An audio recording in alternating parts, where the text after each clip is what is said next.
सनातन धर्म में वैशाख मास का बहुत ज्यादा महत्व बताया गया है। वैदिक काल से ही इस महत्व को वैशाख महात्म्य के नाम से जाना जाता है। सबसे बड़ा महत्व इस मास में प्यासे को जल पिलाने को माना गया है। एक प्यासे को जल पिलाना यानी 100 गंगा स्नान के बराबर पुण्य और रुद्राभिषेक जितना फलदायी होता है। धार्मिक मान्यताओं के अनुसार ये महीना भगवान श्री विष्णु को बेहद प्रिय है। देव ऋषि नारद ने देवताओं को बताते हुए कहा है कि कार्तिक मास, माघ मास और वैशाख धार्मिक रूप से श्रेष्ठ महीने हैं। इन तीनों का जन्म श्री हरि विष्णु के हृदय से हुआ है, इसलिए ये तीनों ही मास उनके स्वरूप माने जाते हैं। वैशाख महीने का महत्व बताते हुए नारद ऋषि कहते हैं, ये मास धर्म, तप, यज्ञ, क्रिया, तपस्या आदि के लिए बहुत ही शुभ होता है। इसी के साथ वैशाख महात्म्य सुनने का भी बहुत ज्यादा महत्व बताया गया है।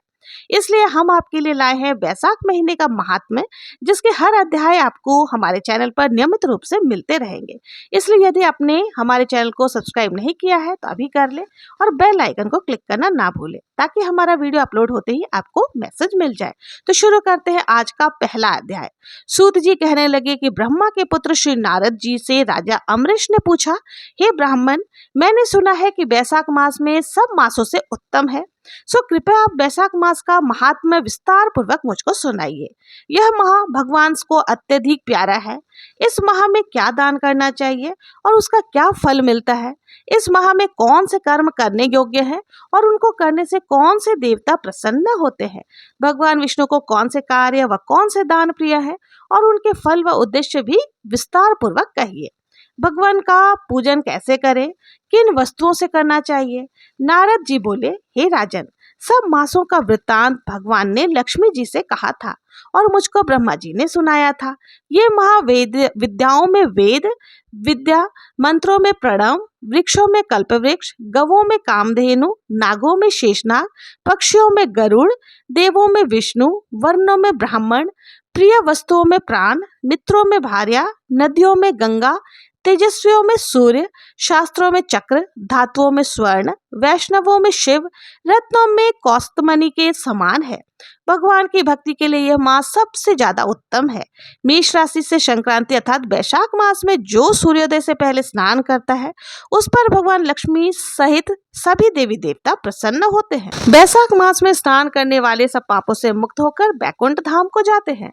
इस माह में सूर्योदय से पहले जो एक बार भी स्नान करके स्नान के निमित्त एक पग भी चलता है, उसको कई अश्वमेध यज्ञों का फल प्राप्त होता है। वैशाख मास में बाहर थोड़े से जल में भी स्नान करने से यम आज्ञा से उसके पापों का फल नष्ट हो जाता है।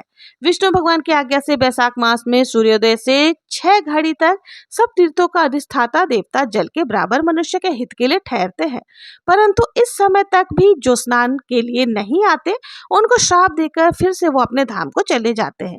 इसलिए वैशाख माह में स्नान अवश्य करना चाहिए। जय जय श्री राधे। वैशाख महात्म्य में दूसरा अध्याय नारद जी कहने लगे, जैसे सतयुग जैसा युग, वेद समान शास्त्र, गंगा जी जैसा तीर्थ, जलदान जैसा दान, भार्या समान सुख, खेती जैसा धन, जीवन के समान लोभ, नेत्रों के समान ज्योति, भोजन के समान तृप्ति और सत्य के समान यश, आरोग्य के समान हर्ष जैसा कोई दूसरा नहीं है, ऐसा ही वैशाख महात्म्य जैसा अन्य कोई दूसरा मास भगवान को प्यारा नहीं है। जो इस मास को व्यर्थ गंवा देते हैं, वो धर्महीन शीघ्र ही पशु योनि पाते हैं। संसार में अनेक प्रकार के व्रत, तप आदि हैं जो अत्यंत कष्ट साध्य हैं और उनसे फिर जन्म लेना ही पड़ता है, परंतु वैशाख मास में केवल स्नान मात्र से मनुष्य मोक्ष को प्राप्त होता है। सभी प्रकार के दान तथा सब तीर्थों का स्नान का फल वैशाख में केवल जलदान से ही मिल जाता है। जिसमें जलदान देने की भी शक्ति ना हो, वह दूसरे से दान दिलवाए, उसका भी वही फल होता है। जो पथिकों के लिए प्याऊ लगाता है, वो अपने कुलों का उद्धार करता है। प्याऊ लगाने से देवता, पितृ तथा ऋषि अत्यंत प्रसन्नता को प्राप्त होते हैं। जो बल की इच्छा हो तो जलदान दो, जो पवन की इच्छा हो तो पंखा का दान करे। वैशाख मास में ये सारी दान करना बहुत ही शुभ होता है। जो प्यासे को जल पिलाता है, वो राजस्व यज्ञ का फल प्राप्त करता है। जो धूप और पसीने से व्याकुल ब्राह्मण पर पंखे से हवा करता है, वो सब पापों से रहित हो गरुड़ के समान हो जाता है। और ब्राह्मण को पंखा दान करना करने वाले अनेक प्रकार के वात आदि से दुखित हो नरकवास करते हैं। जो थके हुए ब्राह्मण पर कपड़े से भी हवा करता है, वो पापहीन होकर भगवान के सायुज्य मुक्ति पाता है।